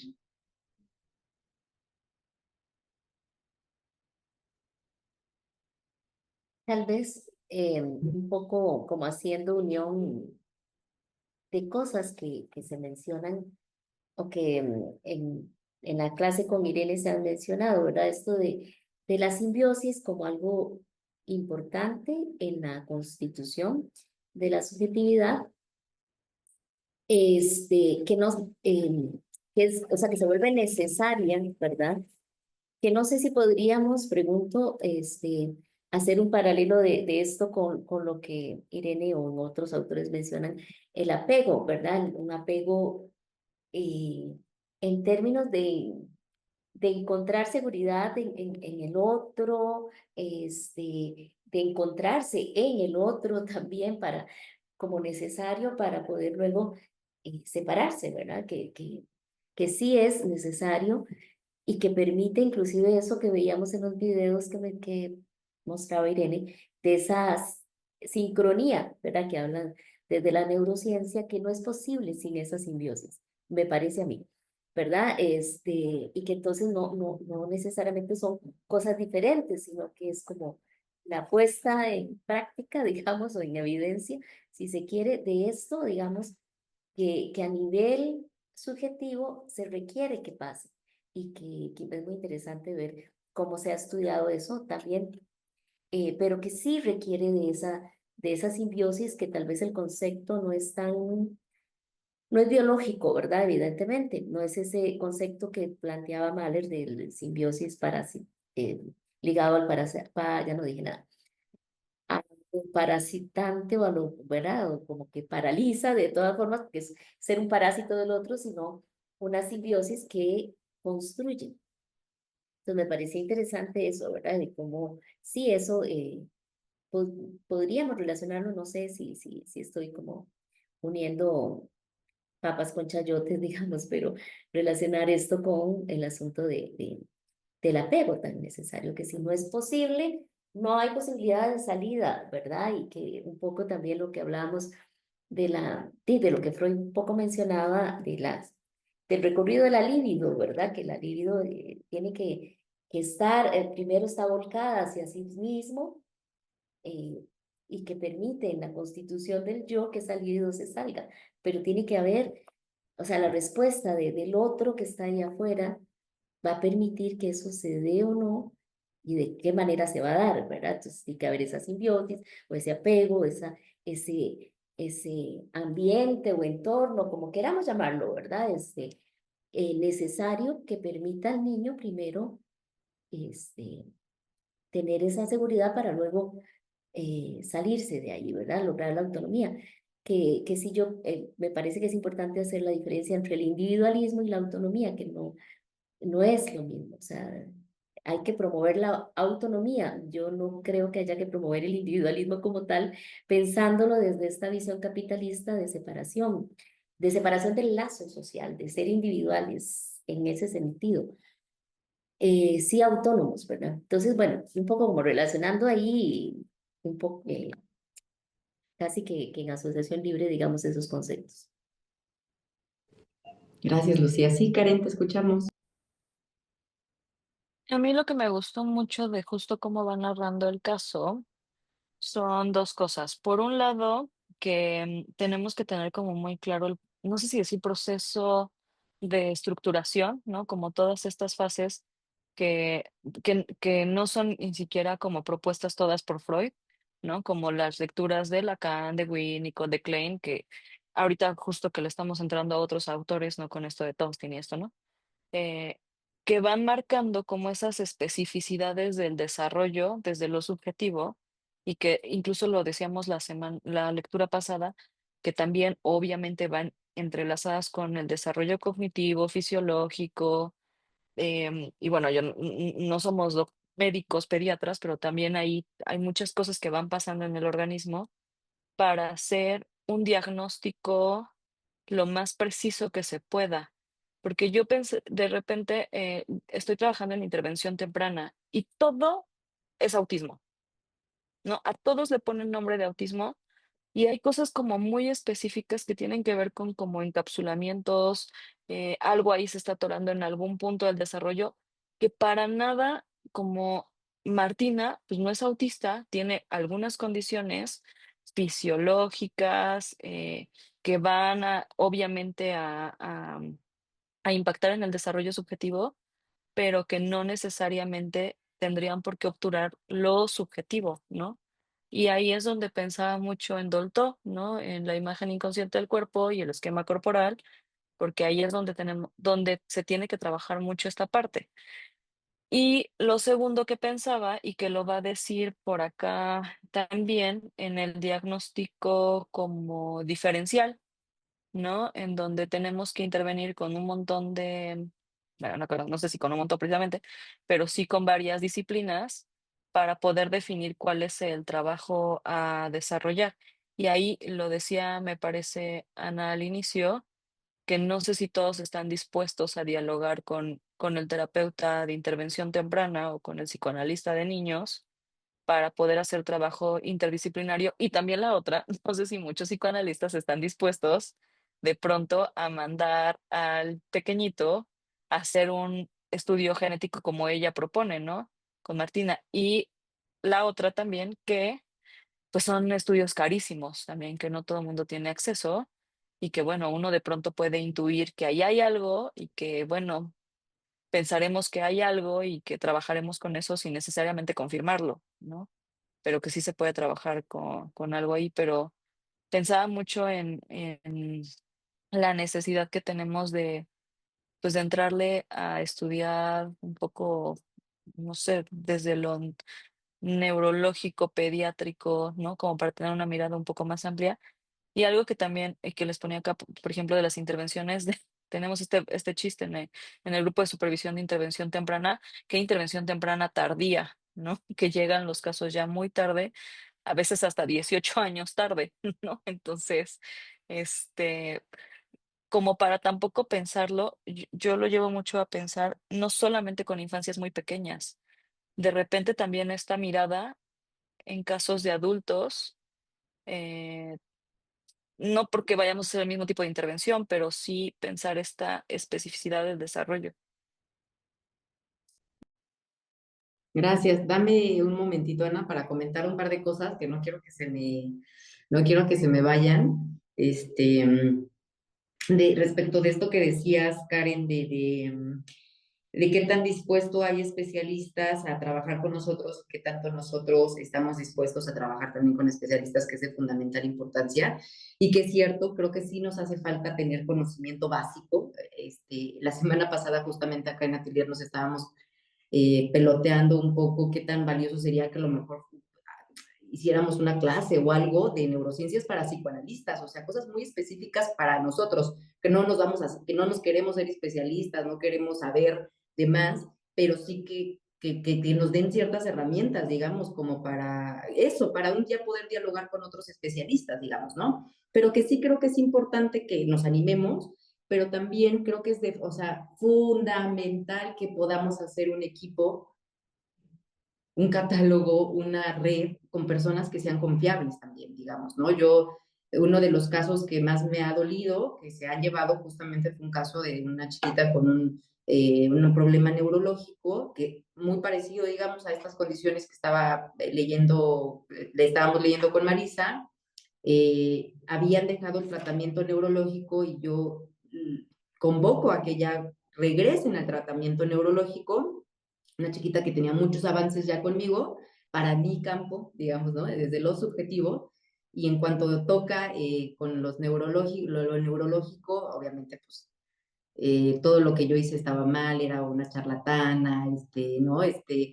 Digamos que también ahí hace ver lo importante de que escojamos bien, bien, bien con qué psiquiatra, con qué psiquiatra, con qué médico general, con qué neuropsicólogo va a asistir. O sea, sí es muy importante que esa chamba la hagamos, digamos, y que nos acompañemos entre otros colegas como para decir, oigan, encontré un muy buen, encontré un muy buen psiquiatra, ¿no? Sí permite el diálogo, se compartan esas redes, porque son difíciles de encontrar, así como también hay que aceptar que hay psicoanalistas, también somos difíciles los psicoanalistas de encontrar, que quieren hacer ese diálogo, digamos, ¿no? Entonces, bueno, eso decirlo por un costado. La otra cosa que quería mencionar de lo que decía Lucía, me parece importante retomar el tema del apego, porque justamente el siguiente caso, el caso de Catalina, tendrá que ver con eso. Por eso menciona el concepto de madre muerta, digamos, ¿no?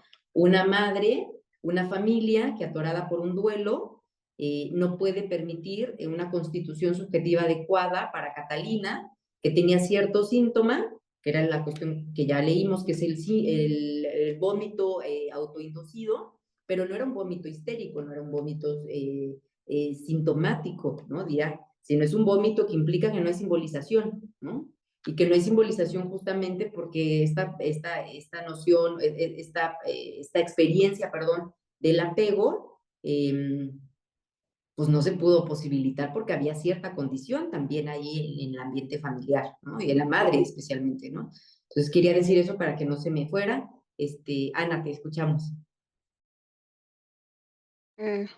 Hola, en cuanto a lo que, bueno, yo sí creo en el trabajo interdisciplinar, procuro trabajar así siempre, tanto entre corrientes, entre corrientes de psicoterapia como con otros especialistas en salud mental y física. Desgraciadamente es muy escaso que dejen trabajar tranquilos, o sea, tanto a ellos como a nosotros. Y creo, o sea, yo creo que una de los principales desfases, por así llamarlo, es que cuando se dice, me llegó con el diagnóstico de tal, o sea, un diagnóstico neurológico o psiquiátrico, yo muchas veces escucho un dejo como de, o sea, en el psicoanálisis, como de, es que estaba errado ese diagnóstico. Y pues quizás no. O sea, quizás desde lo neurológico, ese es el diagnóstico. O sea, o sea, digamos, si ponemos a ver en el crisol de posibilidades que somos los seres humanos en general, independientemente de la edad, yo lo veo como una luz que se enciende. O sea, aquí, neurológicamente hablando, lo que tiene esta chiquita se llama tal. Y en el psicoanálisis a eso se le llama de tal modo, ¿no? O sea, yo, hablando con Liviera hace un par de semanas, les decía cómo hay que traducir las situaciones. O sea, yo que tengo 20 años trabajando con el psiquiatra, lo que nosotros llamamos acting, en psiquiatría se llama se desfrontalizó el paciente. Y es lo mismo. Es una acción impulsiva que hace, o sea, que el paciente lo que quiere es no pensar o no tiene una mente para pensar lo que está haciendo. Pero es el mismo fenómeno, nada más que ahí le dicen desfrontalización y nosotros le llamamos acting. Entonces creo que por ahí esas sutilezas son las que hay que aprender a desmenuzar para que realmente podamos hablar, porque no es que nosotros seamos unos charlatanes y nada más vayamos a jugar con el niño y y tampoco es que ellos tengan una visión que, bueno, posiblemente la pueden tener, pero, o sea, no, creo que hay que aprender a decir, desde el psicoanálisis esto se llama así, desde la psiquiatría esto es así, y hacer trabajos en conjunto, porque somos seres demasiado complejos. Y creo que también es importante que entendamos que hay, o sea, que el paciente aprende a vivir con ciertas situaciones, pero que hay cosas que siempre van a estar presentes. O sea, sí, digo, coincido con Karen en que ahora desgraciadamente todo el mundo es autista y todo el mundo tiene TDA. Y pues no, o sea, habrá momentos autistas, habrá síntomas, o sea, digo, no, si uno se pone a ver cada síntoma de los pacientes, pues tendríamos 40,000 cosas, ¿no? Entonces son como ciertos espacios de ir diseminando, pero eso toma tiempo y también, pues como con el gesto espontáneo, uno tiene que encontrar un lugar donde se acoja eso, ¿no? O sea, que se haga un equipo multidisciplinar y que cada quien pueda trabajar tranquilo desde su área y teniendo en cuenta que, pues bueno, habrá cosas con las cuales el paciente pues se podrá aprender a lidiar con ello, aprender a vivir con eso, pero que quizás estén siempre presentes. O sea, no, y eso forma parte de la subjetividad con la cual el paciente pues, tiene que aprender a vivir, ¿no? Entonces, bueno, eso. Gracias. Coincidimos, Ana. Sí, Lucía. Sí, a mí me parece muy importante quería retomar un poco lo que decía Karen de la importancia de tener claridad como en el proceso este de desarrollo subjetivo, digamos. Este, yo creo que el psicoanálisis, como ya lo hemos dicho muchas veces, es muy amplio, no solo es Freud, pero sí tiene una columna vertebral desde Freud, y es eso, como ver la subjetividad que tal vez desde otros lenguajes no se toma en cuenta. Este, y yo creo que eso sí es como, ese es como el campo que debemos defender en el sentido como lo plantea Marixa, que si eso se pierde, se puede caer en una cuestión reduccionista o muy, ¿verdad? Y ahí es donde también, bueno, porque a mí me parece maravilloso como Marixa justamente con ese conocimiento del proceso de constitución subjetiva, las técnicas que utiliza, por decirlo de alguna manera, van encaminadas a a poder reconstruir, digamos, algo que no está ahí, que es que hay un hueco, que hay un vacío. Me parece genial eso, pero sí implica como tener ese conocimiento. Y lo otro que me parece, oyendo a Ana también, es un poco esto de que a veces el problema, o sea, creo que nosotros tenemos que saber de otros discursos, ¿verdad? Yo no sé si en otros países es igual, pero acá sí, cuando uno estudia psicología, lleva biología, lleva este, neurobiología, o sea, lleva, digamos, las bases del desarrollo biológico, ¿verdad? Y de ahí supongo que es así en todo lado.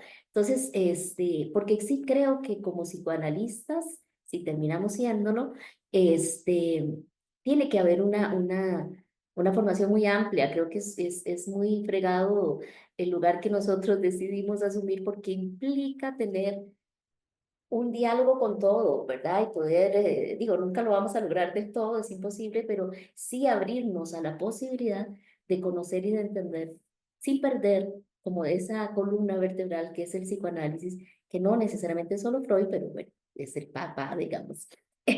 Pero de ahí en más vinieron otros psicoanalistas a ampliar y a refutar y a plantear cosas diferentes, pero lo que persiste es esa como esa idea fundamental. Y no pasa lo mismo con médicos o con, ¿verdad? Donde no hay una apertura necesariamente. Digo, si hay psicoanalistas que no tienen apertura, es real, pero donde es más fuerte el asunto desde el discurso médico que históricamente se ha establecido como el discurso de la ciencia, ¿verdad? Y entonces el discurso que se escucha. Entonces ahí es esto que te pasó a vos, Olivier, ¿verdad? Que el especialista dijera, bueno, es una charlatana y tal, es porque hay un desprestigio del psicoanálisis, de la psicología en general creo, pero del psicoanálisis más, porque lo primero que empiezan a decir, pero ¿cómo? Si fue en 1800, taca, taca, taca, taca, como si la cosa fuera una cuestión de que bueno, en las ciencias básicas o en las ciencias duras quizás eso puede ser así, pero hay principios de la ciencia que no cambian no sé, desde Copérnico, desde qué sé yo, ¿verdad? Que es como que no tendría por qué ser sustituido por otro si todavía es válido. Entonces ahí sí hay mucha ignorancia, me parece a mí, y no hay ningún reparo en mostrar la ignorancia, porque no hay ganas de estudiar otra cosa, porque yo tengo el saber, también hay un asunto ahí como de poder, yo tengo el saber y y el saber es el de la ciencia, de las ciencias duras o de las ciencias básicas, qué sé yo. Y ahí es peligroso porque, bueno, Marixa lo dice ahí también, pero es un poco esto de que se vuelve determinista, ¿verdad? Un diagnóstico desde el neurólogo, desde el psiquiatra. Esto es, y bueno, eso es desde el discurso de ellos y además puede variar, ¿verdad? Recordemos la famosa frase esta de que creo que aquí vamos a tener a la autora de esa frase, que los diagnósticos en niños y adolescentes se escriben con lápiz, ¿verdad? Justamente por eso, porque hay un proceso de cambio permanente y que en eso quizás los médicos, psiquiatras y demás no lo toman en cuenta, pero que nosotros como psicólogos o psicoanalistas sí debemos como mantener eso muy clarito. Eso me parece que es muy importante y que eso no limite el diálogo, ¿verdad? Que tengamos eso claro no significa que no podemos dialogar y decir, ok, bueno, cuando hay una cosa como genética es imposible otra cosa, ¿verdad? Como en el caso de esta chica el caso de la lectura, hay una cuestión muy determinante, evidentemente, y como bien decía, se puede trabajar, pero hay un techo. Pero en otros diagnósticos, llámese TDA o cosas de esas, que mucho es, bueno, inclusive en esta misma Martina, ¿verdad? El diagnóstico pudo haber sido autista a partiendo de una cuestión genética y no era necesariamente una condición autista. Entonces sí es importante que podamos mantener como nuestro lugar. Bueno, yo hablo mucho, perdón, pero es un poco eso, gracias. No, sí, ahora sí que nos suscribimos un poco a lo que dices, Lucía. También creo que hay muchas cosas que la experiencia te va dando, ¿no? Por ejemplo, esto que yo les comparto que me pasó, pues bueno, me pasó hace algunos años ya, ¿no? Y con el tiempo también vas puliendo, digamos, vas puliendo con quién trabajas, cómo dialogas, cómo te presentas frente a ese otro profesional, digamos, ¿no? Como, con qué intención y de manera distinta, obviamente, ¿no? Vas aprendiendo muchas cosas pues sí, a veces solo la experiencia te va dando incluso, ¿no? Ahora, por ejemplo, pensaba esta cuestión que decía Karen de los psicoanalistas, es cierto, yo misma fui adoctrinada en la licenciatura en contra de la medicación, por ejemplo. Hoy me planteo algo muy distinto, ¿no? Creo que hay casos que requieren la medicación incluso para que nosotros podamos trabajar. Entonces, con el tiempo y la experiencia uno se va reacomodando también en los casos y va teniendo un contacto ya cercano con la clínica y con lo que en realidad uno ve efecto o donde uno no ve efecto, ¿no? Pero es cierto lo que decías, voy a yo cerrar con el último párrafo del texto y que me parece va acorde a lo que decías ahora y con lo que iniciamos el encuentro del día de hoy, ¿no? Hemos escogido un lugar complejo, un lugar a veces agotador, ciertamente, ¿no? Nosotros somos quienes a veces tenemos que coordinar el trabajo con el psiquiatra, con el PAIDO, con la escuela, con los padres, y cuando es un adulto es igual, ¿no? O sea, no deja de ser también un trabajo como muy complejo el que hemos decidido. Seguramente sería más sencillo habernos dedicado a la conducta, hacer algunas sesiones para trabajar esa conducta y ahí se acabara nuestro trabajo. Escogimos la vía larga, la vía difícil, ¿no? Con eso me voy a terminar. Así termina el texto Marisa. Es todo trabajo psicoanalítico, sobre todo cuando se trata de niños. Siempre falta, perdón, voy a leerlo de nuevo, porque lo leí mal. En todo trabajo psicoanalítico, sobre todo cuando se trata de niños, siempre faltan muchas cosas por hacer. Como analistas, nuestro trabajo y nuestro quehacer debe aportar a que las personas puedan vivir lo mejor y más plenamente posible. Subjetivar es un largo trabajo y lograrlo puede llevarnos toda la vida. Entonces, pues bueno, con eso cerramos el día de hoy. Quienes están en las jornadas, pues nos vemos el día de mañana y si no, nos vemos en el siguiente encuentro de lectura compartida. Muchas gracias por estar acá, por el diálogo, por acompañarnos en la lectura, por investigar los conceptos, por transmitir su experiencia clínica, sus dudas, sus comentarios. Muchas gracias. Adiós, adiós. Gracias. Saludos a todos. Hasta Adiós. mañana. Chao, gracias. Bye. Un gusto ñoñar. Bye, bye.